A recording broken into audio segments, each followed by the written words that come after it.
करू सुरू? येस. ओम सहना भवतु सहनौ भुनक्तु सह वीर्यं करवावहै तेजस्विनावधीतमस्तु मा विद्विषावहै। ओम शांति शांति शांतिः। गुरुर्ब्रह्मा गुरुर्विष्णु गुरुर्देवो महेश्वरा गुरुर् साक्षात् परब्रह्म तस्मै श्री गुरुवे नमः। अलंकापुरी पुण्यभूमी पवित्र तिथे नांदतो ज्ञानराजा सुपात्र तया आठवीता महापुण्यराशी नमस्कार माझा सद्गुरु ज्ञानेश्वराशी। जय जय रघुवीर समर्थ। छान. नमस्कार मंडळी, आपण 11व्या अध्यायात आहोत आणि आजचा गोषवारा चारुता वाचते.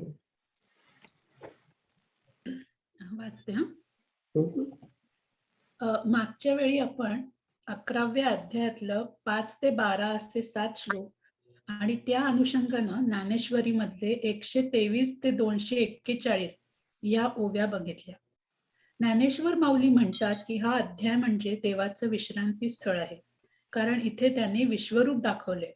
विश्वरूपालाच विराट रूप असे म्हणतात. विराट म्हणजे विविधम राजयते, म्हणजे जो अनेक रूपात वावरतो तो विराट. त्यात चांगल्या आणि वाईट दोन्ही गोष्टींचा समावेश असतो. हे विराट रूप त्यांनी देश, काल आणि वस्तू या 3 संज्ञांमार्फत सांगितले आहे, दाखवलेले आहे. 5व्या आणि 6व्या श्लोकामध्ये कृष्णाने विश्वरूप दाखवायला सुरुवात केली. या श्लोकांचा या विस्तार करताना ओव्या 123 ते 147 मध्ये नाना प्रकारची, नाना वर्णाची, वेगवेगळ्या स्वभावाची, वेगवेगळ्या शरीरयष्टी असलेली, नाना चेहऱ्यांची, नाना रंगांची अशी अनंत रूपे वर्णिली आहेत. आदित्य, वसु, रुद्र, वायू अशी अनेक अमर्याद रूपे दाखवलेली आहेत. वेदात सुद्धा यांचं वर्णन नाही. ब्रह्मदेवाला सुद्धा ज्या स्वरूपाचा पत्ता लागत नाही अशी रूपे पहा असे भगवंत म्हणाले. 7व्या श्लोकात भगवंत म्हणतात की विश्वरूपाच्या एका भागात एकेका सांध्यात ब्रह्मांडे पहा आणि विश्व पहा. विश्वापलीकडे सुद्धा जे पाहायचे असेल ते पहा. हे सगळे भगवान बोलत असताना अर्जुनाकडून काहीच प्रतिक्रिया न आल्यामुळे कृष्णाला असे आढळले की अर्जुन विश्वरूपाची इच्छा घेऊन तसाच उभा आहे. मग श्रीकृष्णाने त्याला दिव्य दृष्टी देऊ केली. या 8व्या अध्याय श्लोकाचा विस्तार करताना 154 ते 164 या ओव्यांमध्ये ज्ञानेश्वर महाराजांनी कृष्ण आणि अर्जुन यांच्यामधल्या संवादांची भर घातली. मूळ गीतेमध्ये हे संवाद नाहीत. कृष्ण जेव्हा हसून अर्जुनाला विचारतो की मी विश्वरूप दाखवले पण तू ते पाहतच नाहीस, तेव्हा अर्जुन लटक्या रागाने म्हणतो की मला विश्वरूप दिसत नाही याचा कमीपणा कोणाला आहे? जसं आंधळ्याला आरसा, बहिऱ्यासमोर गाणं आणणं किंवा बेडकाला चारा देणं वाया जातं, तसं इंद्रियाद्वारा विश्वरूप दिसणं शक्य नसताना मला ते दाखवले तर मी ते कसे पाहू? मग भगवंताला पटले की बोलता बोलता मी तुला हे सामर्थ्य द्यायला विसरूनच गेलो. मग कृष्णांनी अर्जुनाला दिव्य दृष्टी देऊ केली. इथे आधी निलिमाताईंनी म्हटल्याप्रमाणे दिव्य दृष्टी हा शब्द वापरलाय, दिव्य नेत्र नाही. शांत, शुद्ध, भावुक मन असेल तरच दिव्य दृष्टी मिळते. 9व्या श्लोकात संजय सांगतो की भगवान अर्जुनाला आपले ऐश्वर्ययुक्त उत्कृष्ट रूप दाखवतात. भगवान अर्जुनाला आपले ऐश्वर्ययुक्त उत्कृष्ट रूप दाखवतात. याचा विस्तार ज्ञानेश्वर माऊलींनी 165 ते 196 या ओव्यांमध्ये केले. संजयला असं आश्चर्य वाटतं की कृष्ण अर्जुनाच्या किती अधीन झाले आहेत आणि कृष्ण अर्जुनाचे लाड कसे पुरवत आहे. ज्याप्रमाणे पूर्वी यशोदा, ध्रुव बाळ यांना देवाने विश्वरूप दाखवले होते तसा श्रीकृष्णाने अर्जुनावर अनुग्रह केलाय. शेष, गरुड, लक्ष्मी, शुक यांच्यापेक्षा श्रीकृष्णाला पांडवाचा, विशेषतः अर्जुनाचा विशेष लढाय आणि अर्जुनाचा असा भाग्योदय झालाय. श्रीकृष्णाने दिव्यदृष्टी मी तुला देतो असे म्हणताच अर्जुनाच्या ज्ञानदृष्टीचे सामर्थ्य वाढले आणि अज्ञान अंधकार एकदम जावयाला लागला. समोरचे चतुर्भुज रूप नाहीसे होऊन तेच अनेक रूप घेऊन चारही बाजूस नटून राहिले. सृष्टीचा आकार नाहीसा झाला. आपल्या स्वरूपाशिवाय त्या विश्वरूपाने कुठलीच जागा शिल्लक ठेवली नाही. अर्जुन म्हणाला, एवढं मोठं आकाश कुठं गेलं? सावर जंगम पदार्थ कुठे गेले? इथे ज्ञानेश्वर माऊलींनी अर्जुनाच्या मनाची अवस्था खूप सुंदर वर्णन केली आहे. अर्जुन त्या विश्वरूपात बुडून गेला. त्याला समाधान प्राप्त झाले. एकाग्रतेस एकाग्रता आली. मनाला मनपण स्फुरेनासे झाले. बुद्धी आपण आपल्याला आवरेनाशी झाली, सावरेनाशी झाली. इंद्रियांच्या वृत्ती माघारी परतून हृदयात साठवल्या. अर्जुनाने डोळे मिटून पुन्हा उघडले तरी विश्वरूप दिसत होते. याच दोन्ही डोळ्यांनी आपण विश्वरूप पाहावे ही त्याची इच्छा कृष्णाने खूप प्रेमाने पुरवली. 10व्या ते 12व्या श्लोकात विश्वरूप वर्णन आहे. अनेक सुंदर, भयंकर, अद्भुत, सौम्य, अगणित मुखे पाहिली. त्यानंतर अनेक डोळे, पाय, मुकुट, भुजा पाहिल्या. अर्जुनाने अमर्याद विश्वाचा आदी आणि अंत पाहिला. देव आपणच अवयव, आपणच दागिने, आपणच हात, आपणच शस्त्र, आपणच जीव आणि आपणच देह बनले होते. पुढे अर्जुनाने पंजे आणि उगारलेल्या शस्त्रांसहित अगणित हात पाहिले. त्यानंतर अर्जुनाने कंठ आणि मुकुट पाहिले. मुकुटांवर फुलांचे घोस होते. मस्तकावर निरनिराळ्या पूजा बांधलेल्या होत्या आणि गळ्यात फुलांचे हार होते. कमरेच्या खाली पितांबर सोन्याप्रमाणे चमकत होते. ज्याप्रमाणे चंद्राची घडी उकलून मग त्याचे पांघरून आकाशातून घेववावे त्याप्रमाणे पांढरी शुभ्र चंदनाची उटी सर्व शरीराभर होती. अशी सगळी शोभा बघत असताना अर्जुन भांबावला. डोळे मिटून घेतले तरी आताही त्याला तसेच विश्वरूप दिसले. अर्जुनाला अंधारात किंवा उजेडात विश्वरूप पाहावेच लागले. अर्जुनाचे पाहणे व न पाहणे हे सर्वच भगवंताने व्यापून टाकले. या विश्वरूपाचे तेज हजारो सूर्यांपेक्षा जास्त होते. सर्व विजांचा समुदाय आणि प्रलय कालच्या अग्नीचे साहित्य एकत्र केले की जेवढे तेज निर्माण होईल त्यापेक्षा कितीतरी जास्त तेज उत्पन्न झालं होतं. अशा प्रकारे आपण देश म्हणजे स्थूल पातळीवरचं विश्वरूप वर्णन आपण आतापर्यंत बघितलं. पुढच्या श्लोकात काळाच्या पातळीवरचं वर्णन असणार आहे. खूप छान सांगितलं, सगळं कव्हर केलंस. थँक्यू. थँक्यू. आता आपण 12वा श्लोक वाचूया. अनिल वाचतायत ना?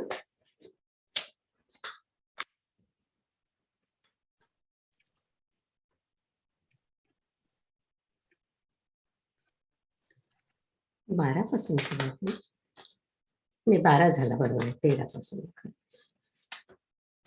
वाचू का? वाच. तत्रैकस्थं जगत्कृत्स्थं कृत्स्नम. प्रविभक्त मने कथा अपश्यद्देव देवस्य शरीरे पांडवस्तदा. त्यावेळी देव, पितर, मनुष्य इत्यादी अनेक भिन्न रूपांनी विभाग पावलेले हे सर्व जग देवाधिदेवाच्या त्या शरीरामध्ये एका ठिकाणी स्थित असे अर्जुनाने पाहिले. आणि त्या विश्वरूपामध्ये एका बाजूला सर्व जग आपल्या विस्तारासह आहे.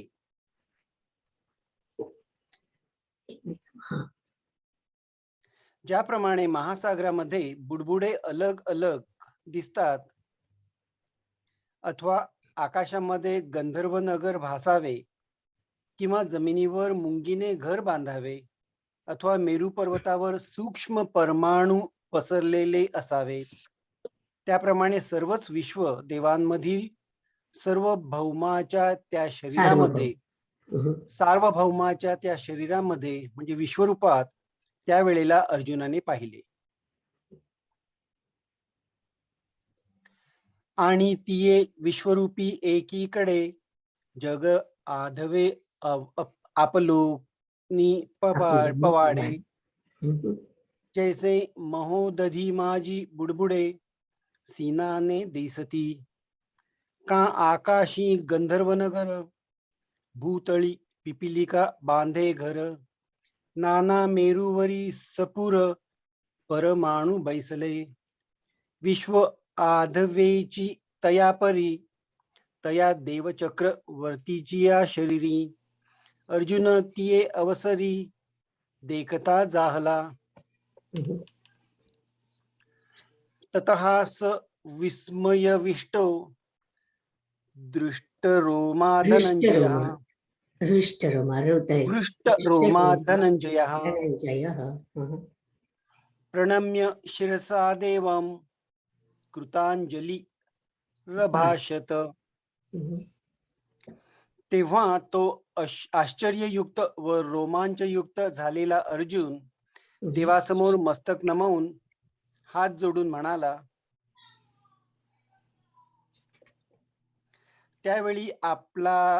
त्यावेळी आपण विश्वाला पाहणारा एक निराळा व विश्व पाहण्याचा विषय एक निराळे असे थोडेसे द्वैत होते, तेही नाहीसे झाले व अंतःकरण एकदम त्या विश्वरूपात विरघळून गेले.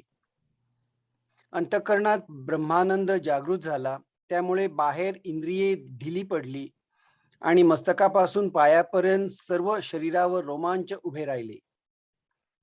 पावसाळ्याच्या आरंभी पर्वताच्या अंगावरून पाणी वाहून गेल्यावर त्या पर्वतावर जसे कोवळे गवताचे अंकुर उत्पन्न होतात, तसे अर्जुनाच्या सर्व शरीरावर रोमांच आले.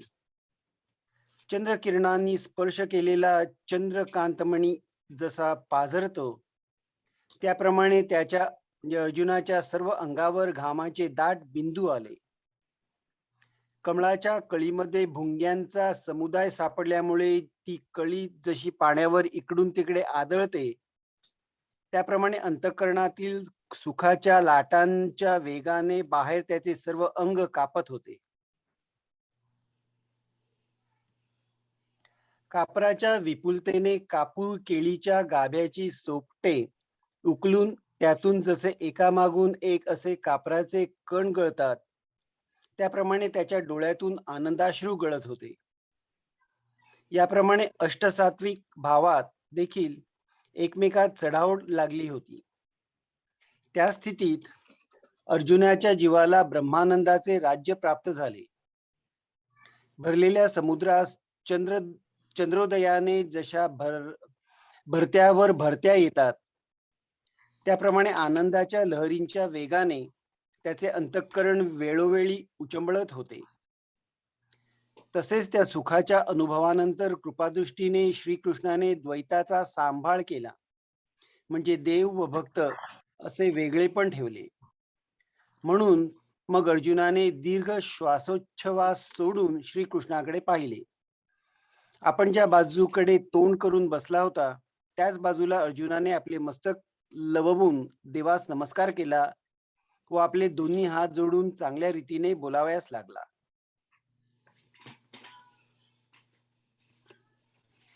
तेथ एक विश्व एक आपण, ऐसे आळूमाळ होते जे दुजेपण. तेही आटोनी गेले अंतःकरण, विराले सहसा. आंतुला महानंदा चेडरे जाहली, बाहेरी गात्रांचे बळ हारपोनी गेले. आपाद पा गुंतले, पुल कांचले. वार्षिये प्रथमदशे, वोहळलया शैलाचे सर्वांग जैसे. विरुढे कोमलांकुरी तैसे, रोमांच आले. शिवातला चंद्रकरी, सोमकांतू द्रावोधरी. तैसिया स्वेदकणिका शरीरी, दाटलिया.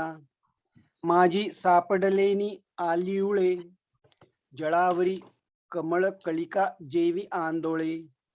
तेवी आंतुलिया सुखोर्मीचेनी बळे, बाहेरी कापे.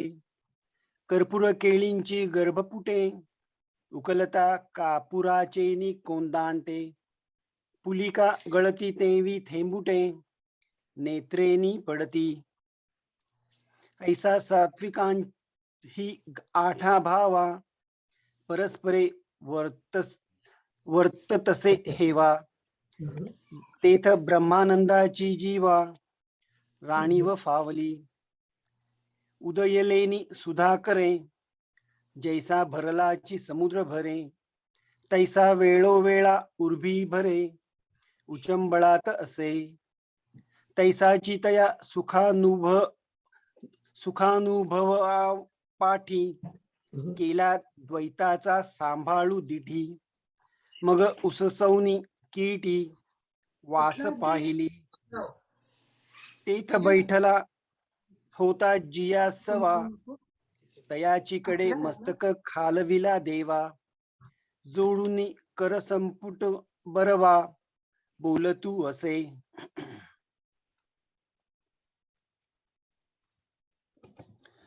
अर्जुन उवाच. पश्यामि देवांस्तव देवदेहे, सर्वांस्तथा भूतवेश संधान. हे ना श्लोकासारखं आहे, तर आपण श्लोकासारखं म्हणू शकतो. पश्यामि देवांस्तव देह देहे, सर्वांस्तथा भूतविशेष संगान. तसं ब्रह्माणमीशं कमलासनस्थं, ऋषीश्च सर्वानुरंगाश्च दिव्यान्. मी म्हणू का परत? मी म्हणू का? पश्यामि देवांस्तव देव देहे, सर्वांस्तथा भूतवेश संधान. भूत विशेष संधान. ब्रह्माणमीशं कमलासनस्थ, ऋषीश्च सर्वानुरंगाश्व दिव्यान. अर्जुन म्हणतो, हे देवा, तुझ्या देहाकडे सर्व देव, त्याचप्रमाणे स्थावर जंगमादी भूत विशेषांचे सर्व समुदाय, कमलामध्ये असलेला ब्रह्मदेव, शंकर आणि विष्णू, सर्व ऋषी आणि दिव्य नाग मी पाहत आहे. अर्जुन म्हणाला, हे प्रभो, तुमचा जय जयकार असो. आणि आम्ही सामान्य असूनही हे विश्वरूप पाहण्यास समर्थ झालो, ही तुम्ही अद्भुतच कृपा केली. पण महाराज, आपण खरोखर चांगले केले. तू या सर्व सृष्टीला आश्रय आहेस असे पाहिले आणि सहजच मला समाधान वाटले. देवा, मंदर पर्वताच्या आश्रयाने ज्याप्रमाणे ठिकठिकाणी हिंस्र पशूंची अरण्ये असतात, त्याप्रमाणे या तुझ्या शरीरावर मी अनंत लोक पाहत आहे. महाराज, आकाशाच्या खोळीत ग्रह समुद्रांचे मेळे दिसतात, किंवा विस्तीर्ण वृक्षावर अनेक पक्ष्यांची घरटी असावीत. हे श्रीहरी, ऐक, त्याप्रमाणे तुझ्या या विश्वरूप शरीराच्या ठिकाणी देव समुदायासह मला स्वर्ग दिसत आहे. महाराज, आपल्या स्वरूपाच्या ठिकाणी पंचभूतांच्या अनेक पंचकड्या मी पाहत आहे आणि एक एक भूत सृष्टीतील प्राणी समुदायात मी पाहत आहे. महाराज, सत्यलोक तुमच्या विश्वरूपात आहे, हा मी पाहिला. हा ब्रह्मदेव नव्हे काय? आणि दुसरीकडे पाहतो तो कैलासही दिसतो. पार्वतीसह श्री शंकर तुझ्या एका भावात दिसत आहे. आणि हे श्रीकृष्णा, तुला देखील तुझ्या या विश्वरूपामध्ये मी पाहत आहे. कश्यपादी ऋषींचे समुदाय हे सर्व तुझ्या स्वरूपात दृष्टीस पडतात. त्याचप्रमाणे सर्पांसह सातही पाताळे तुझ्या स्वरूपात दृष्टीस पडत आहेत. फार काय सांगावे. हे त्रैलोक्याच्या राजा श्रीकृष्णा, तुझ्या शरीरावरील एक एक भाग हीच कोणी भिंत, तिच्यावर हे 14 लोक चित्राच्या आकृतीप्रमाणे स्पष्ट उमटलेले आहेत असे वाटते. आणि या लोकातील जे जे प्राणी तीच वेगवेगळी चितारलेली चित्रे होत, त्याप्रमाणे तुझी अलौकिक गंभीरता दृष्टीस पडत आहे. म्हणे जय जयाजी स्वामी, नवल कृपा केली तुम्ही. जे हे विश्वरूप की आम्ही प्राकृत देखो. परिसाची भले केले गोसाविया, मज परितोषु जाहला साविया. जी देखिलासी जो इया, सृष्टीसी तू आश्रयो. देवा मंदराचेनी अंगलंगे, ठाई ठाई श्वापदांची दांगे. तैसी ये तुझ्या देही अनेगे देखतसे भुवने. अहो आकाशाची ये खोळे दिसती ग्रहगणांची कुळे. का महावृक्षी अविसाळे पक्षी जातीची. तयापरी श्रीहरी तुझा विश्वात्मकी ये शरीरी. स्वर्गू देखतसे अवधारी सुरगणेंसी. प्रभू महाभूतांचे पंचक येथ देखत आहे अनेक. आणि भूतग्राम एक एक भूतसृष्टींचे. जी सत्यलोकू तुझ्या माझी आहे देखिला चतुराननु हा नोहे. आणि येरीकडे जव पाहे तव कैलासुही दिसे. श्री महादेव भवानीयेशी तुझा दिसतसे एके अंशी. आणि तू तेही गा वृषिकेशी तुझ माझी देखे. पै कश्यपदी वृषिकुळे ये तुझ्या स्वरूपी सकळे. देखतसे पाताळे पन्नगेशी. किंबहुना त्रैलोक्यपती तुझिया एकेकची अवयवची भिंती. ये चतुर्दश भुवने चित्राकृती अंकुरली जाणो. आणि तेथीचे जे जे लोक ते चित्ररचना जी अनेक.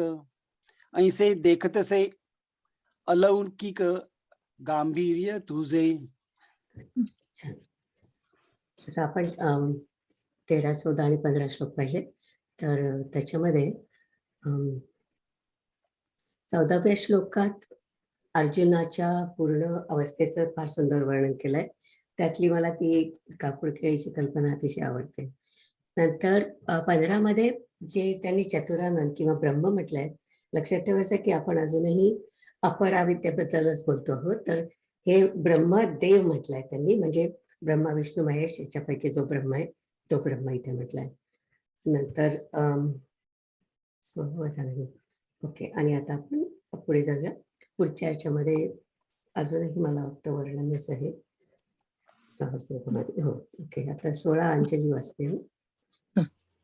अनेक बाहूदर वक्र नेत्रम पश्यामि त्वां सर्वतोऽनंत रूपम नान्तन्न मध्यन्न पुनस्तवादिं पश्यामि विश्वेश्वर विश्वरूप. हे विश्वेश्वरा, विश्वरूप कृष्णा, मी तुला अनेक हात, पोट, मुखे व नेत्र असलेला हा अनंत रूपांनी सर्व ठिकाणी भरलेला असा पाहत आहे. तुझा आरंभ, मध्य अथवा अंत यापैकी मला काहीच दिसत नाही. त्या दिव्य दृष्टीच्या बळापुढे मी जो चहूकडे पाहत आहे तो बळकट भुजांच्या ठिकाणी जणू काही आकाश उत्पन्न झालेले दिसते. त्याचप्रमाणे देवा, एकटे तुझे हातचे एका वेळी सर्व व्यापार निरंतर करीत आहेत असे मी पाहतो. मग ब्रह्माच्या विस्ताराने जशी काही ब्रह्मांडाची भांडारेच उघडावीत तशी अमर्याद तुझी पोटे मी पाहतो. महाराज, आपली हजारो मस्तके आहेत असे जे आपले श्रुतीने वर्णन केले आहे त्याचा अनुभव या विश्वरूपात एकाच वेळी कोटीपेक्षाही अधिक वेळा मी घेतला. अथवा परब्रह्मच मुखरूपी फळांनी दाट भरून आले असे दिसते. त्याप्रमाणे हे विश्वरूपी परमेश्वरा, मी जिकडे तिकडे तुझी मुखे पाहत आहे आणि त्याचप्रमाणे डोळ्यांच्या अनेक पंक्तीच्या पंक्ती जिकडे तिकडे पाहत आहे. हे असो, हा स्वर्ग, हे पाताळ किंवा ही पृथ्वी, या दिशा आणि हे आकाश असे बोलण्याची सोय राहिली नाही. सर्वच विश्वरूपाने भरलेले मी पाहत आहे. तुझ्याशिवाय एखाद्या बाजूला परमाणू एवढी तरी जागा सापडेल म्हणून मी कौतुकाने शोधित आहे, पण सापडत नाही असे तू सर्व व्यापले आहेस. या नाना प्रकारच्या प्राण्यांसहित जितकी महाभूते साठवली होती तितकाही विस्तार तू जो अनंत त्या तुझ्याकडून पूर्ण भरलेला मी पाहत आहे. असा तू कोणत्या ठिकाणाहून आलास? तू येथे बसलेला आहेस की उभा आहेस? आणि तू कोणत्या आईच्या पोटात होतास? तुझी आकृती तरी केवढी आहे? तुझे रूप कसे, वय किती, तुझ्या पलीकडे काय आहे? आणि तू कशावर बसलेला आहेस असे जेव्हा मी पाहू लागलो तेव्हा महाराज हे मी सर्वच विचार करून पाहिले तर देवा आता तुझे ठिकाण तूच आहेस. तू कोणाचा नाहीस तर तू अनादी व स्वतः सिद्ध असाच आहेस. तू उभा नाहीस अथवा बसलेलाही नाहीस. तू मोठा म्हणजे उंच नाहीस अथवा ठेंगणाही नाहीस. देवा तुझ्या खाली व तुझ्यावर तूच आहेस. तू रूपाने आपल्यासारखाच आहेस. देवा तुझे वय तूच आहेस व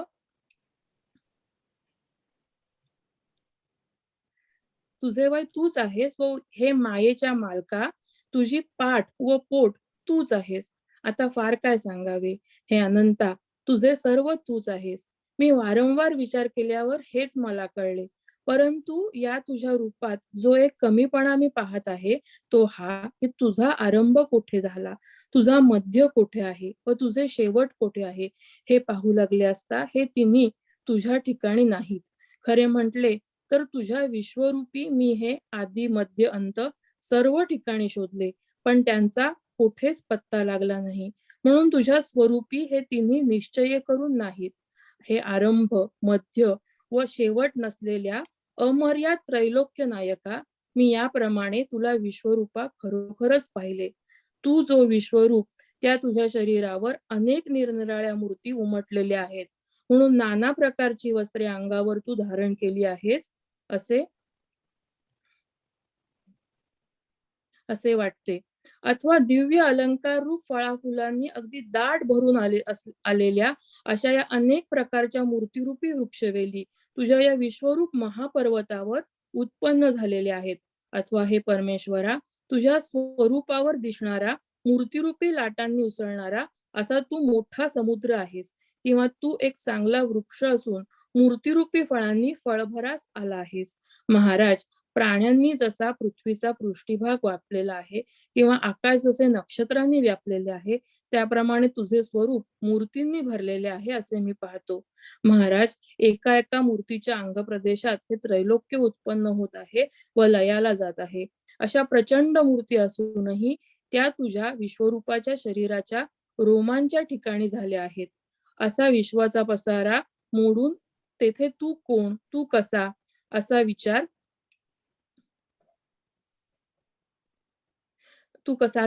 करून पाहिले तर आमचा जो सारथी तोच तू आहेस. तर श्रीकृष्णा विचार करून पाहिले तरी मला असे वाटते की तू नेहमी असाच व्यापक स्वरूपाने असतोस पण भक्तावर कृपा करण्याकरता तू सुंदर सगुण अवतार घेतोस. तुझे श्याम सुंदर चतुर्भुज रूप असे आहे की ज्याला पाहिले असता मन व डोळे शांत होतात व आलिंगन द्यावयास लागले तर दोन्ही हातांमध्ये कवटाळले जाते. हे विश्वरूपा देवा तुम्ही भक्तांवर कृपा करून असे सुंदर रूप बनता परंतु आमच्याच दृष्टी मलिन आहेत म्हणून त्या तुमच्या सगुण मूर्तीला सामर्थ्यत्वाने पाहतात. तर आता तो दृष्टीचा दोष दूर झाला कारण तू लीलेने मला ज्ञानदृष्टीवान बनविलेस आणि म्हणूनच तुझा मोठेपणा असा आहे तसा मी पाहू शकलो. परंतु मकर तुंडाच्या मागच्या बाजूला जो तू बसलेला होतास तोच तू एवढे विश्वरूप बनला आहेस हे मी नक्की जाणले.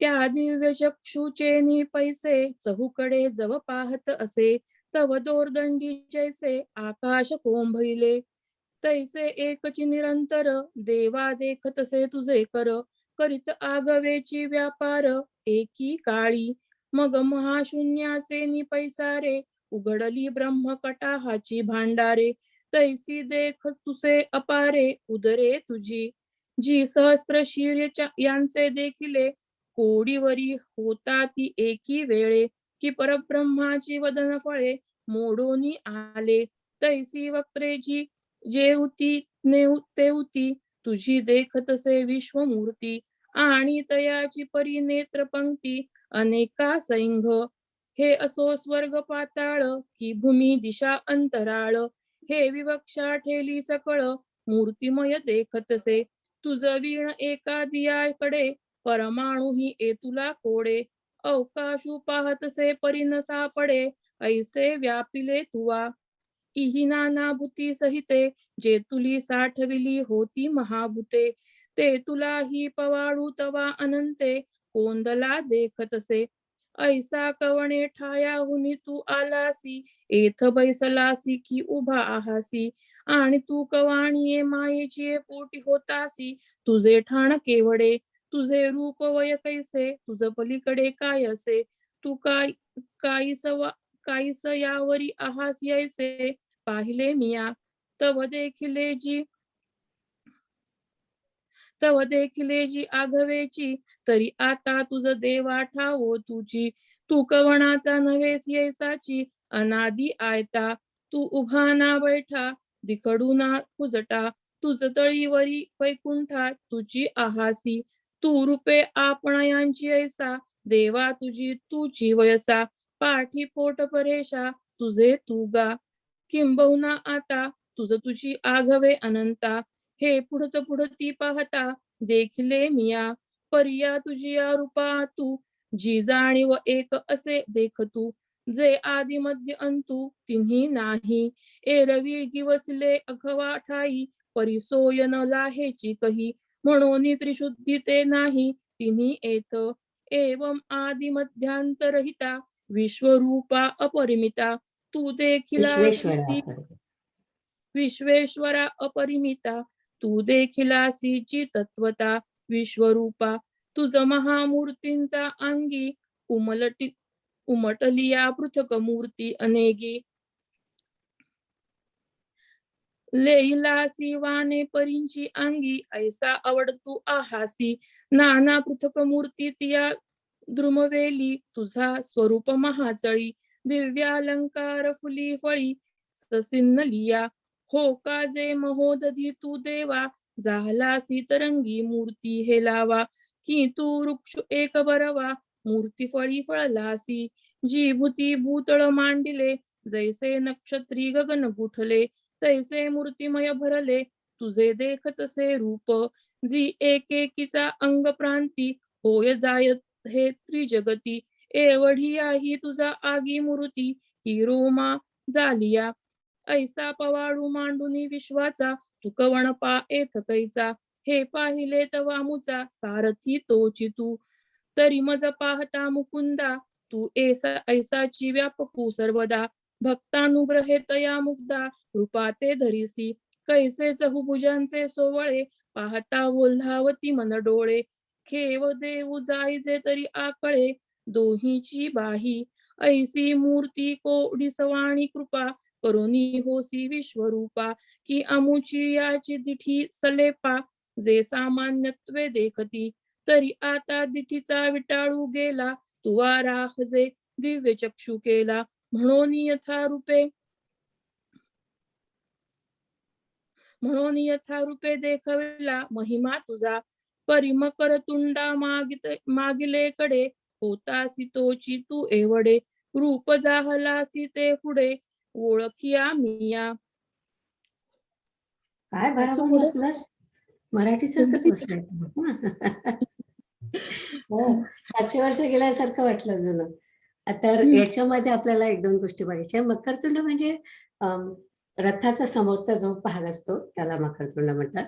तिथे कृष्ण बसत होता, कारण तो सारथी होता म्हणून. तर पण तूच आहेस असं शेवटी त्याने म्हटलंय. आणि मागच्या या श्लोकामध्ये आपण पाहिलं की अर्जुन एकदम म्हणजे अशी अवस्था झाली होती त्याची की तो जसा काही पूर्ण एकरूप झाला असता कृष्णाशी, आणि म्हणजे अद्वैत त्याचं झालं असतं. पण ज्ञानेश्वर माऊलींनी खूप छान लिहून दिलं तिथे की कृष्णाने मुद्दाम तिथे अद्वैत होऊ दिलं नाही.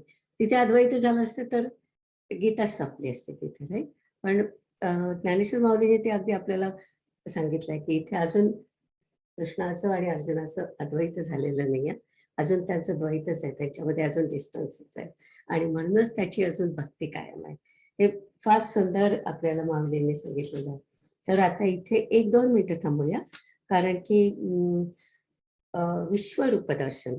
तर मागच्या याच्यामध्ये अशोकचा प्रश्न होता की दुर्योधनाला दिव्य दृष्टी होती का? तर आन्सर इज नाही, दुर्योधनाला दिव्य दृष्टी नव्हती. आणि मी जी नावं सांगितली तेव्हा मी हे सांगितलं की त्यांना विश्वरूप दर्शन द्यायचं होतं, कारण तेव्हा श्रीकृष्ण शिष्टाईसाठी गेला होता आणि युद्धाच्या आधीची गोष्ट आहे, या सगळ्या प्रसंगाच्या आधीची गोष्ट आहे. आणि सगळेजण बसले होते तिथे, सगळं त्यांचं डिस्कशन सुरू होतं आणि त्याच्यामध्ये तुम्हाला माहित आहे की कृष्णाने म्हटलं की फक्त इंद्रप्रस्थ दे, मग म्हटलं की फक्त 5 गावं दे. तर मग दुर्योधन म्हटला की सुईच्या आग्रा एवढी सुद्धा जमीन देणार नाही. आणि मग त्यांनी म्हटलं की कृष्णाला बंदिस्त करा. आणि जेव्हा तुला कृष्णाला बंदिस्त करा म्हटलं, तेव्हा अटकेचा जो आदेश दिला होता त्या सुमाराला कृष्णाने विराट रूप घ्यायला सुरुवात केली आणि तो मोठा मोठा होत गेला. आणि मग जेव्हा त्याचं ऍक्च्युअल जेव्हा रूप सुरू झालं तेव्हा एवढा प्रकाश होता की म्हणजे हे माझं बी आर चोप्रा वर्जन आहे, पण मला वाटतं की महाभारतामध्ये, मूळ महाभारतातही तसंच आहे की तेव्हा कृष्ण विराट रूप दाखवायला सुरुवात करतो आणि तेव्हा त्याचं आता पुढच्या याच्यात येईलच पुढच्या श्लोकांमध्ये की त्याचं तेज एवढं भयंकर असतं, सहस्त्र सूर्यांसारखं, की सगळेजण डोळे मिळतात. फक्त भीष्म, द्रोण आणखी विदुर तिघांनी डोळे मिटलेले नसतात, म्हणून ते नमस्कार करून तिथे उभे राहतात. तर तेव्हा जरी हे सगळं दर्शन दुर्योधनाच्या कारणाने दाखवलं होतं तरी दुर्योधनाला काही ते दिसलं नाही. मागच्या वेळी आपण जसं म्हटलं की यशोदेला दाखवलं होतं पण तिला पूर्ण विश्वरूप दर्शन झालं नाही. तसंच दुर्योधनाला नुसता कदाचित उजेड दिसला असेल, कदाचित मोठं होणारं रूप दिसलं असेल, पण तिथे एवढा मोठा प्रकाश होता की दुर्योधनाला ऍक्च्युअल हे दिसलं नाही. आणि त्याला कदाचित त्याला आत्ता जसं आपण वाचलं काय ज्ञानदृष्टी, जी ज्ञानदृष्टी हवी होती, आपण म्हटलं की त्यांना शांत शुद्ध भावक रूप असलं तर ती ज्ञानदृष्टी किंवा दिव्यदृष्टी मिळते, ती त्याला नव्हती. तर हे अशोकच्या प्रश्नाचं उत्तर. आणि आता आपण 18वा श्लोक पाहणार आहे. आणि याच्यानंतर 18 ते 22 पर्यंत देश, काल आणि वस्तूपैकी, आपण म्हटलं देश आधी झालं होतं, मग अशी चारुताने खूप छान सांगितलं आपल्याला. तर याच्यानंतर आता इथून काळाचं वर्णन आहे. काळ म्हणजे टाइमचं वर्णन आहे. आणि तो काळ म्हणजे सुद्धा ब्रह्मच असतं, नाही का. तर ते पण काळामध्ये भविष्यकाळ, भूतकाळ आणि वर्तमान काळ हे तिन्ही असतात. तर कृष्णाने भूतकाळातलं 11 विकार जेव्हा दाखवायला सुरुवात केली तेव्हाच आपण हे सगळं आता वर्णन वाचणार आहे. तर त्याची सुरुवात 18व्या श्लोकापासून होते. ब्रह्म अविनाशी आहे, न आदी न अंत न मध्य, तम आदिम पश्यामी, असं म्हटलं आहे. तर हे अनंत रूप आपल्याला पाहायचं आहे आणि समजून घ्यायचं आहे. आणि आपण जे म्हणतो कालाय तस्मै नमः, तसा हा एक वेगळाच अनुभव आहे. देशाचं वर्णन खूप भव्य होतं आणि आपण अगदी स्पेलबाउंड झालो होतो. पण आता हे जे कालाचं वर्णन आहे, विश्वरूपातल्या कालाचं जे वर्णन आहे ते त्याच्यामध्ये महत्वाचा एक संदेश आहे. ते म्हणजे आपल्याला परमेश्वराला विश्वरूपात पाहायचं असेल तर तो सर्वांच्या ठिकाणी आहे, तोच एक ईश्वर आहे, ही मनोवृत्ती पाहिजे. नुसतं पाहणं आणि ईश्वर म्हणून पाहणं याच्यातला फरक आहे. फरक कसा आहे, तर समजा माझ्या हातात कोणी लाडू दिला तर मी म्हणते की नको, मला डायबिटीस आहे. पण जर का कोणी सांगितलं की अगं तिरुपतीचा प्रसाद आहे, तर लगेच माझा हात पुढे होतो आणि तो खाल्ला जातो लाडू. तर ही जी वृत्ती बदलण्याची वृत्ती आपली जशी बदलते, जी भावना असेल तशी ईश्वरच सर्व भूतानांच्या मागची आता आपल्याला हा दुसरा भाग बघतोय आपण काल म्हणून. वर्णन भयानक आहे पण खरोखरच वाचनीय आहे. तर आता मी 18व्याच्या मध्ये काहीही बोलणार नाही. काळ 11वे काळ स्वरूप इथून सुरू होत आहे. आणि मग त्याच्यामध्येच अर्जुनाची वृत्ती पण बदलते. आधी होता आश्चर्याचा धक्का, मग विस्मयाचा लोट होता, आता सत्य परिस्थितीची जाणीव आहे. आणि मग ती जाणीव झाल्यानंतर 22व्या श्लोकानंतर तो पूर्ण शरण येऊन देवाची स्तुती करतो आहे. आणि विश्वरूपातल्या अद्भुत रसाचं महात्म्य संपतं तेव्हा त्याला भीती वाटायला लागते आणि देवाचे डोळे त्याला प्रलय अग्नीसारखे दिसायला लागतात. आणि जणू काय युगांत शक्तीची पात्र तिथे पुढे सरकली आहेत. तुझ्या दाढा त्या लोकांच्या रक्ताने माखल्या आहेत वगैरे, असं बरेच वर्णन आहेत. तर ते आता आपण वाचूया. आज आशा नाहीये मला वाटतं, आणि राजीवनी म्हटलंय की ते he will help us, right Rajiv? Sure या मी सुरुवात करतो. निलिमा मध्ये 17वा श्लोक राहिला. हो, मी 17. 17 सुरुवात करतोय. हा, मी 17 right. सुरुवात करतोय. बरोबर Okay. 17 सुरू करतोय आपण. हो. पण मला आता मध्ये बोलायचं नाही म्हणून मी थांबले. 17, 18 एकत्र वाचा. Good, thanks. किरीटिनं गदिनं चक्रियणं च तेजो राशिं सर्वतो दीप्तिमन्तं पश्यामि त्वां दूरनिरीक्ष्यं समन्तात् दीप्तानलार्कद्युतिमप्रमेयम्.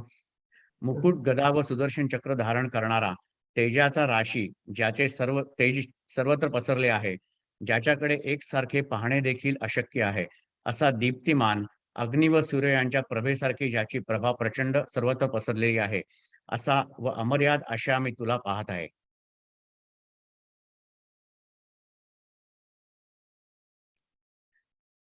ओव्यांचा अर्थ आता. हे श्रीकृष्णा, तोच हा मुकुट आपल्या मस्तकावर धारण केला आहेस नव्हे काय, परंतु त्याचे आताचे तेज आणि मोठेपणा हे काही मोठे विलक्षण आहेत. हे विश्वमूर्ती देवा, तेच हे चक्र वरच्या हातात फिरवण्याच्या तयारीने तू सावरून धरीत आहेस. ती खूण नाहीशी झाली नाही. आणि दुसऱ्या हातात असलेली तीच ही गदा नव्हे काय, आणि चक्र व गदा घेतलेल्या दोन्ही हातांच्या खालचे हात शस्त्रा वाचून असून तेही श्रीकृष्णा घोड्यांचे लगाम सावरून धरण्याकरिता सरसावले नाहीत काय. आणि याच आवेशाने मी आपली इच्छा प्रदर्शित केल्याबरोबर परमेश्वरा, तू एकाएकी विश्वरूप झालास असे मी जाणतो. परंतु हे नवल कसले आहे, मला आश्चर्य करावयालाही अवकाश नाही, कारण या आश्चर्याने माझे चित्त गोंधळून जात आहे. हे विश्वरूप येथे आहे आहे की नाही अशा विचाराने नुसता श्वास सुद्धा घेता येत नाही. काय अंगप्रभेचा चमत्कार आश्चर्यकारक आहे की ती कशी एकसारखी दाट भरलेली आहे. येथे विश्वरूपाच्या तेजात दृष्टी करपून जाते व सूर्य काजव्याप्रमाणे या तेजात मावळून जातात. असे या तेजाचे तीव्रपण अद्भुत आहे. जणू काय या महातेजाच्या महासमुद्रात सर्व सृष्टी बुडून गेली आहे, अथवा आकाश तर प्रळय काळाच्या विजेच्या पदराने झाकून गेले आहे, अथवा प्रळय काळाच्या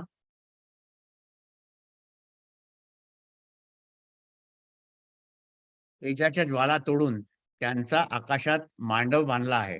आता असे ते विश्वरूपाचे तेज दिव्य ज्ञानदृष्टीने पाहवत नाही. अधिकाधिक पुष्कळ प्रकाश अतिदाह करणारा असा पेटत आहे, म्हणून ते तेज पाहण्यास दिव्य चक्षुलाही त्रास पडतो. अथवा महाप्रळय काळाच्या अग्नीचा भडभडाट, जो कालाग्नी नामक रुद्राच्या ठिकाणी गुप्त होता, तो ज्याप्रमाणे शंकराच्या तृतीय नेत्राची म्हणजे अग्नीची कळी उमलावी त्याप्रमाणे पसरला आहे. त्याप्रमाणे त्या पसरलेल्या प्रकाशामुळे पंचाग्नीच्या ज्वालांचे वेढे जितके जितके पडत असता ब्रह्मांडाचे कोळसे होत आहेत. अशा प्रकाशाच्या अपूर्व तेजाचा जणू काय राशीच असे तुझे आश्चर्यकारक रूप माझ्या जन्मात आजच मी पाहिले. महाराज, आपल्या तेजाला व व्याप्तीला सीमा नाही.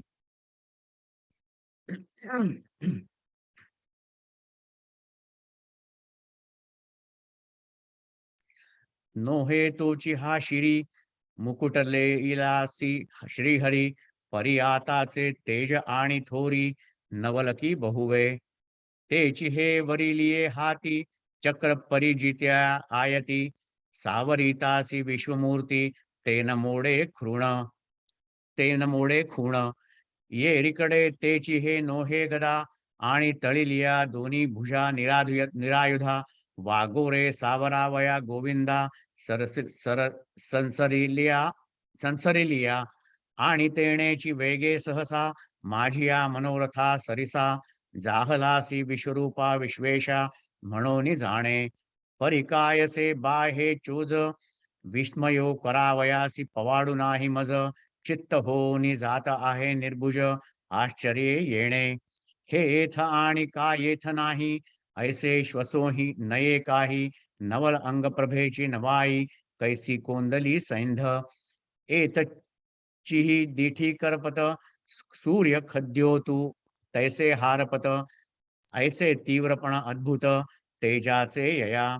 हो काजे महातेजांचा महार्णवी बुडोनी गेली सृष्टी आगवी, की युगांत विंजूंचा पालवी झाकले गगन.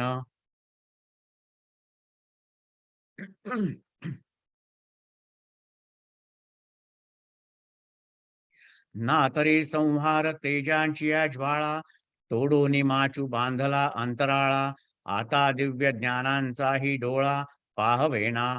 उजाळू अधिकाधिक बहुवसू, धडा दित असे अतिदासू, पडत दिव्य चक्षुंही त्रासू न्याहाळिता.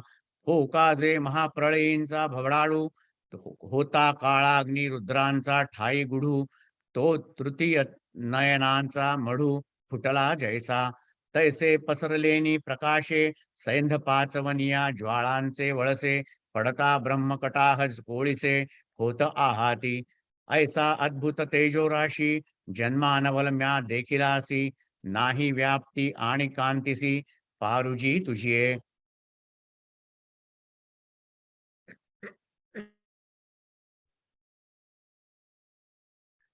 त्वमक्षरं परमं वेदितव्यं, त्वमस्य विश्वस्य परन्निधानं, त्वमव्ययः शाश्वतधर्मगोप्ता, सनातनस्त्वं पुरुषो मतो मे.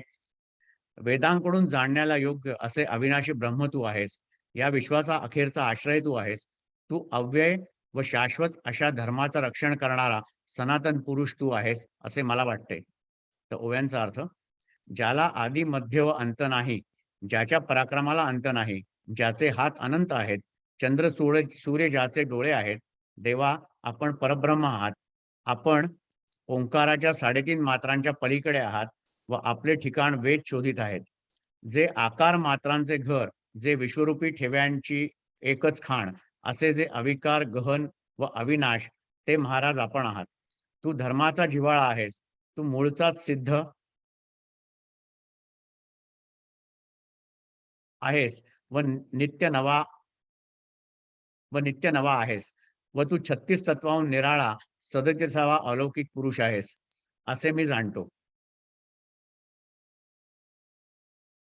देवा तू अक्षर, अवटाविये मात्रेसी पर, श्रुती जयाचे घर, गिवसीत आहाती. जे आकारांचे आयतन, जे विश्व निक्षेप पैक निधान, ते अव्यय तू गहन अविनाशजी.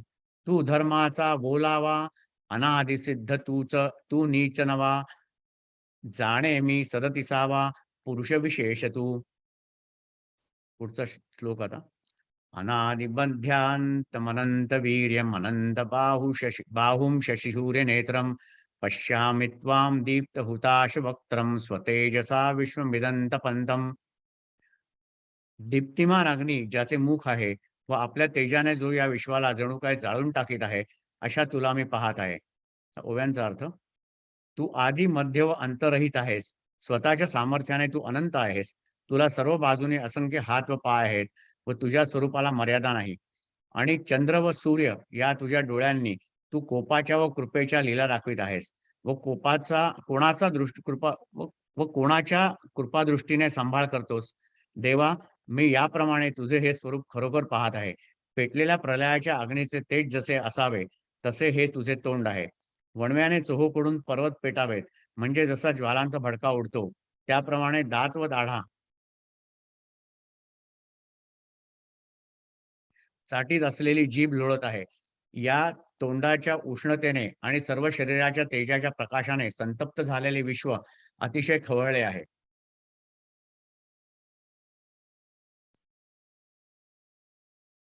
तू आदिमध्यांतरहितू, स्वसामर्थ्ये तू अनंतू, विश्वबाहू अपरिमितू, विश्वचरणतू. पै चंद्रचडाम शूडोळा, दावितासी कोपप्रसाद लीळा, एका रुससी तमाचा डोळा, एका पाळितोसी कृपादृष्टी. जी एवंविधा तू ते, मी देखतसे हे निरुते, पेटले प्रळयाग्नीचे उजिते, तैसे वक्त्र हे तुझे. वणिवेनी पेटले पर्वत, कवळुनी ज्वाळांचे उभड उठत, तैसी चाटीत दाढा दात जीभ लोळे. ये वदनीयचिया उभा, आणि जी सर्वांग कांतीचिया प्रभा, विश्वतातले अतिक्षोभा जात आहे.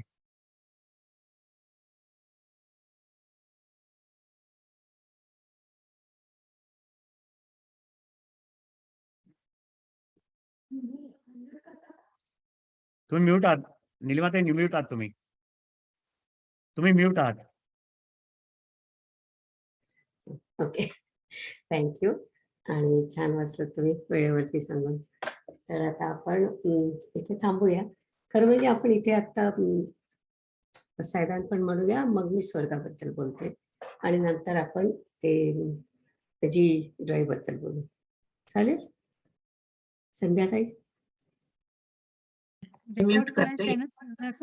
हा नाही, मी म्हणते की असं चालेल का, की आधी आपण प्रार्थना म्हणून घेऊ आणि मग स्वर्गाबद्दल बोलतो. चालेल.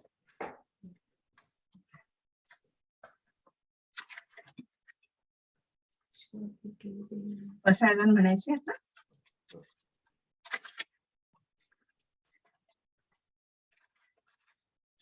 पसायदान म्हणू होता. हो म्हण. हा, ओके.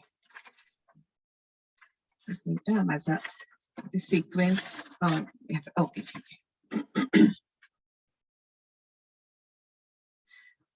आता विश्वात्मके देवे येणे वागज्ञे तोषावे, तोषोनी मज द्यावे पसाय दान हे. जे खळांची व्यंकटी सांडो, तया सत्कर्मी रती वाढो, भूता परस्परे पडो मैत्र जीवांचे. दुरितांचे तिमिर जावो, विश्वस्वधर्म सूर्ये पाहो, जो जय वांछील तो ते लाभो, प्राणी जात वर्षत सकळ मंडळी, ईश्वर निष्ठांची मांडियाळी, अनवर्त भूमंडळी भेट तू भूता. चला कल्पतरूंचे आरव, चेतना चिंतामणीचे गाव, बोलते जे अर्णव पियुषांचे. चंद्रमेचे अलांछन, मार्तंड हे तापहीन, ते सर्वाही सदा सज्जन, सोय रे हो तू.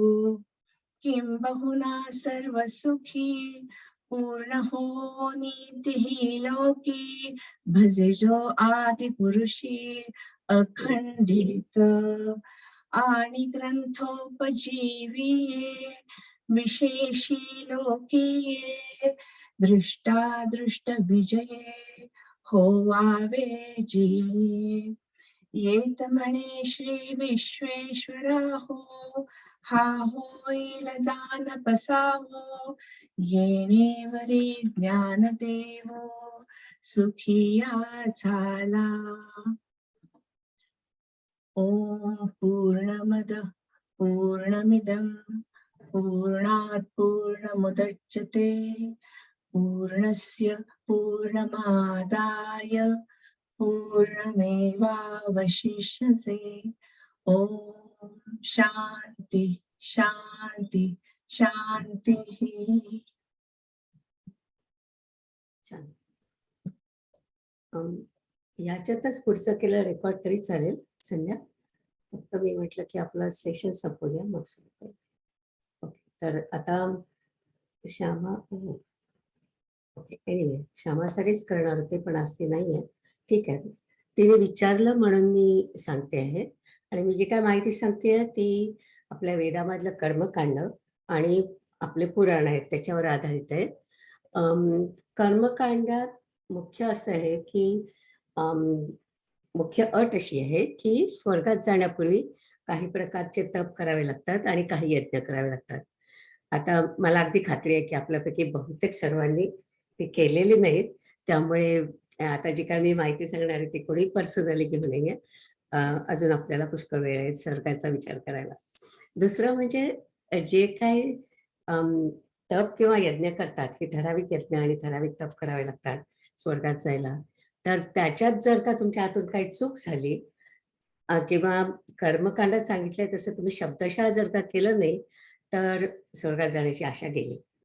म्हणजे प्रत्येक व्रत आणि प्रत्येक यज्ञ न चुकता करायचा आहे. आणि समजा जर का काही चूक झाली तर त्याच्यासाठी प्रायश्चित्त सुद्धा थोडं थोडकं नसतं, वर्षानुवर्ष तप करावं लागतं. म्हणजे तपाची कमीत कमी मर्यादा 12 वर्ष असते आणि किंवा जी काय शिक्षा सांगितली असेल ती घ्यावी लागते, मगच पुढे जाता येतं. तिसरी महत्वाची गोष्ट म्हणजे स्वर्गात जाण्यासाठी कर्मकांड करतात, पण हे स्वर्ग सुख सुद्धा तात्पुरतं असतं. आपण बरेच वेळा बोललो आहोत त्याच्यासाठी की आपले पुण्याची तेवढी फलप्राप्ती झाली की मग तिथून आपण परत यायचं. आणि तर स्वर्गात जातात म्हणजे कुठे जातात, तर आपल्याकडे आपण मगाशी म्हटलं 14 ठिकाण आहेत, म्हणजे 7 स्वर्ग आणि 7 पाताळ आहेत. तर स्वर्गांची नावं भू, भुवः, स्वः, महः, जनः, तपः आणि सत्यम अशी 7 स्वर्ग आहेत. आणि किती पुण्य केलं की आपण कुठपर्यंत जातो, आपण सगळ्या स्वर्गात जात नाही, आपण काही 2 किंवा 3 स्वर्गात आपण जातो. तर ते पण तुमचं पुण्य किती आणि कुठला तप केलाय आणि कुठला यज्ञ केलाय याच्यावरती तुम्ही कुठे जाणार आहे ते अवलंबून असतं.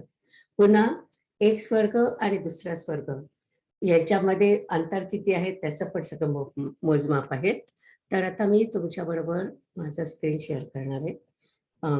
डिटेल्स आहेत म्हणून स्क्रीन शेअर करते, कारण हे काही माझं स्वतःच ज्ञान नाही. स्वर्ग व्याख्या दिसतं माझं स्क्रीन? ओके. तर पहिला म्हणजे भू. भू म्हणजे काय, तर पृथ्वी.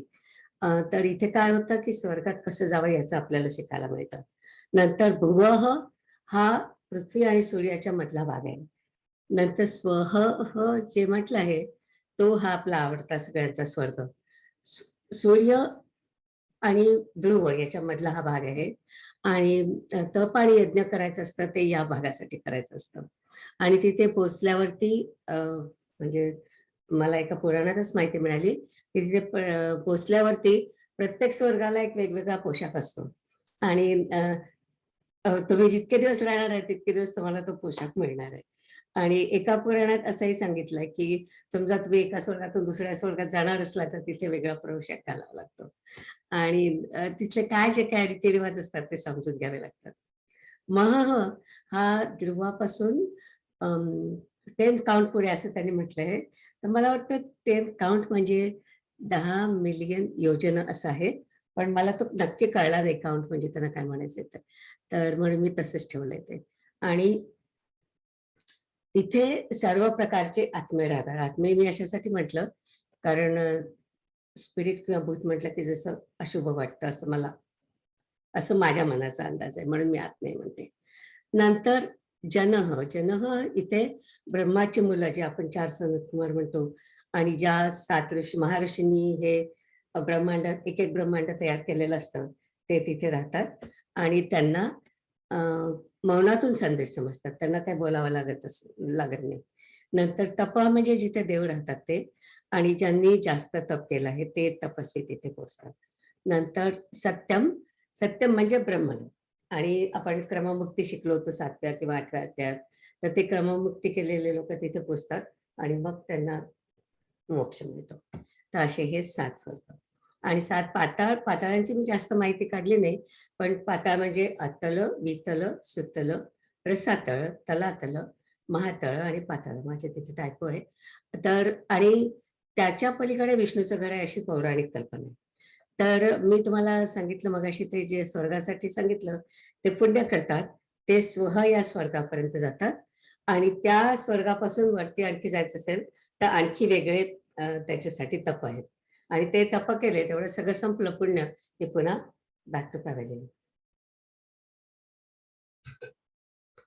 तर आपण जे मगाशी शिकलो की वेदांती ऋषींच्या भाषेत म्हणतात की पुनर्जन्माची मी तुम्हाला जी व्याख्या सांगितली होती, आपण बोललो पण होतो त्या पुनर्जन्माच्या सगळ्या प्रोसेसवरती. तर त्या प्रोसेसमध्ये हे सगळं बसत नाही असं वेदांती म्हणतात. कारण आपण जे काय पुण्यपाप करतो त्याप्रमाणे आपल्याला पुनर्जन्म मिळतो किंवा दुसरा कुठला जन्म मिळतो. पण हे जे आता आपण स्वर्गाचा वाचलं त्याच्या मी स्वामीजींना विचारलं की आता हे स्वर्ग कुठे जातात जर का आपली एवढीच प्रोसेस पूर्ण वेदांतीची आहे. तर स्वामीजी म्हणाले की स्वर्गाची व्याख्या या वेदांतीच्या व्याख्यात बसत नाही. आणि स्वर्गात कोण किती दिवस राहणार याची गणती नसते. तर ब्रह्मांड 3 आहेत. म्हणजे ब्रह्मांड मी आता तुम्हाला दाखवणार आहे दुसऱ्या स्लाइडमध्ये. तर त्या 3 ब्रह्मांडाची नावं गोलक, मणिद्वीप आणि कैलास. आणि कैलास म्हणजेच वैकुंठ असं एका पुराणात लिहिलं होतं, पण मला त्याची खात्री नाही आहे. आणि प्रत्येक ब्रह्मांडाचा एक एक स्वर्ग असतो आणि प्रत्येक स्वर्गाचं लोकपाल असतात आणि ते पण काही युगांनी बदलतात, म्हणजे ड्युटी बदलते तसे. म्हणजे आत्ता जो इंद्र आहे, आपण समजा स्वर्गात गेलं तर तो तेव्हा असेलच असं नाही, त्याची कदाचित बदली झाली असेल किंवा दुसरं कोणी ते इंद्राचं पद घेतलेलं असेल. आणि प्रलय आला की एक एक ब्रह्मांड संपतं आणि मग पुन्हा सुरू होतं असं म्हणतात. तर ही झाली स्वर्गाची व्याख्या. आणि नंतर ही थोडीशी याची मी पाताळाची व्याख्या घातली आहे, पण ती मी कट अँड पेस्ट केली आहे, तर तुम्ही इंटरनेटवरती बघू शकता. नंतर प्रलय म्हणजे काय ते त्यांनी दिलंय, की प्रलय म्हणजे एक एक पूर्ण जे रेल्म आहे ते पूर्ण नाहीसं होतं. आणि ते एक ब्रह्मांड म्हणजे काय ते मी आता तुम्हाला हे पण इंटरनेटवरून घेतलेलं आहे चित्र. पण बेसिकली मला जी व्याख्या मिळाली ती अशीच आहे, की 7 थोडंसं मोठं करते. दिसतंय आता? हां. 7 स्वर्ग आणि 7 पाताळ आणि मध्ये भूलोक आपला दाखवलेला आहे. तर अं, भुवर लोक म्हटलं तिथे राक्षस किंवा घोष राहतात असं म्हणतात, म्हणजे मगाशी मी म्हटलं तसं. आणि नंतर स्वर्ग लोक जे म्हणतात तिथे आपण जायचा प्रयत्न करतो किंवा तुम्ही पुढे पण जाऊ शकता. तपह लोकामध्ये वन ऑफ द थिंग्स, आणि तिथे जायचं तर तुम्हाला आणखी तप म्हणजे प्रार्थना करावी लागते. अशा प्रकारची पुराणातली ही सगळी माहिती आहे. आणि नंतर प्रत्येकाचं डिस्टन्स कसं आहे, कोणाचं कसं डिस्टन्स आहे ते त्यांनी दिलेलं आहे. तर हे बघा इथे मिलियन योजना असे जे दिले आहेत की पृथ्वीपासून स्वर्गलोकापर्यंत 3.9 मिलियन योजना. एक योजना म्हणजे 3 मैल असतं साधारण अंदाजाने. नंतर महालोक 13.9 मिलियन, जनलोक 33.9 मिलियन आणि तपलोक 113.9 मिलियन. आणि मग हे कसं काढलं त्यांनी मला माहित नाही, पण दिस इज ऑल गिव्हन की एवढे एवढे त्यांचे डिस्टन्सेस असतात. आणि तुम्हाला जास्त माहिती असेल तर मी त्याच्यामध्ये एक वेबसाईट पण दिली आहे, तिथे सगळी माहिती घातलेली आहे त्यांनी. So this is all I know about स्वर्ग. आणि मला वाटत नाही की आपल्याला कोणालाही स्वर्गाचं खूप प्रेम आहे असं. आपण एकदम मोक्षाप्रती जाऊया असं मला वाटतं. Okay. That's all I have about स्वर्ग.